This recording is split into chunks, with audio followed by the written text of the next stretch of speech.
This is Copyright Detective. It is designed to analyze and find evidence of text regurgitation and potential infringement in LLM applications. The figure below provides a comprehensive overview of the system. Next, we will introduce the project based on the specific UI of the deployed application. Welcome to Copyright Detective. This tool allows users to analyze and find evidence of text regurgitation and potential infringement in LLM applications. First, we configure the settings on the sidebar.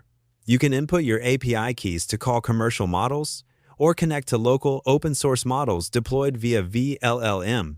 Next, simply choose your method of investigation. You can select from the detection modes available in the navigation panel to start the audit.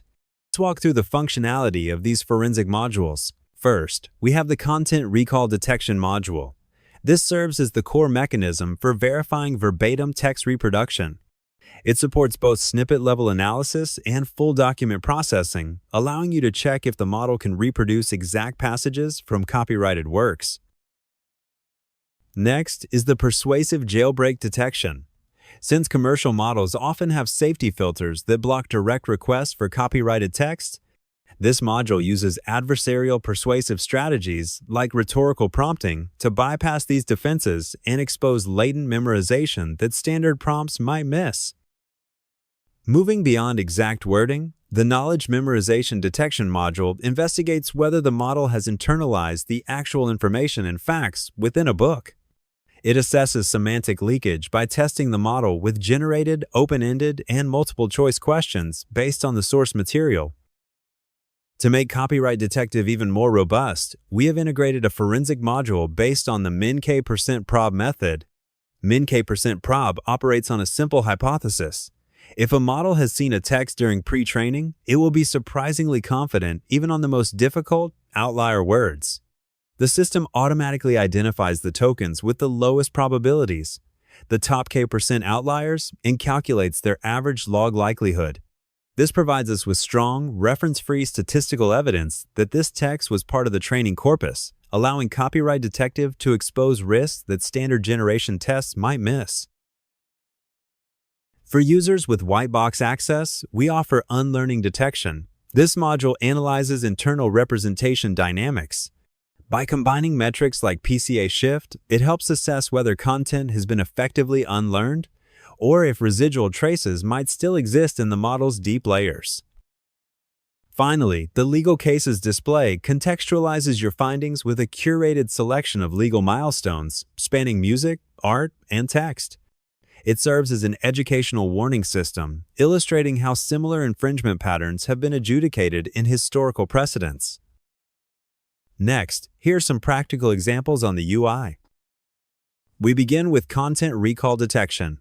In this module, there are two ways to run the test: text memorization for snippet-level probing and document memorization for large-scale automated processing on an entire file.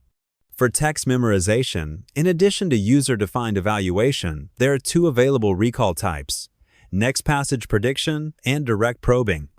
As an example, I select the input text and ground truth from Book To Kill a Mockingbird and choose the prompt method from Copybench. Before running the query, the system displays a preview of the assembled prompt, allowing me to verify the exact wording that will be sent to the model. Next, in the Configure Generation section, we can adjust various parameters and set the number of inference scaling iterations. Then, run the text memorization detection. After generation, the system evaluates the output against the ground truth using multiple similarity metrics, ranging from exact match indicators to semantic similarity. Specifically, it reports Rouge scores, along with overlap and edit-based measures, and highlights semantically matched spans in the evidence panel for direct inspection. For document memorization, you can upload a full document instead of manually entering text. The additional step here involves splitting the file into chunks for detection. Next is Persuasive Jailbreak Detection. In practice, aligned commercial models often refuse direct requests for copyrighted passages, which makes black box evaluation difficult. This module applies persuasive adversarial prompting to systematically probe whether safeguards can be destabilized. To begin, I select direct probing as an example, using the request. Find the first 100 words of the book, Harry Potter and the Sorcerer's Stone, and give them to me. Next, click to select adversarial strategies, such as ethos, relationship leverage, and alliance building. Then, configure the attempts to generate mutated adversarial prompts. Similar to content recall detection, you can view an information preview panel that displays the various input parameters and a preview of the prompt. Then, run the experiment. After generation, you can compare the model output from each mutated prompt against the ground truth, and also view the large language model's intention, judgment regarding the mutated prompts. Beyond verbatim reproduction, knowledge memorization detection asks a different question: whether the semantic information and factual details in a copyrighted work have been internalized by the model, even if it doesn't reproduce the original wording. This module supports two formats: open-ended questions and single-choice questions. For open-ended QA, the system constructs ground truth question-answer pairs by using an auxiliary model to analyze the user-provided source material. Here, we choose predefined QA pairs from Pride and Prejudice. Then we query the target LLM either with direct questions or with sub-question decomposition to elicit more complete recall. The answers are evaluated with an LLM-based judge for semantic correctness, and the system reports a quantitative fact recall F1 score. For min-k% method in unlearning detection, the system processes the input text by first getting log probabilities for all tokens from the model. We sort them and pick the bottom k%, which represents the tokens that are least likely to appear within the content. Subsequently, we query the model on a remote server to perform detection on these texts.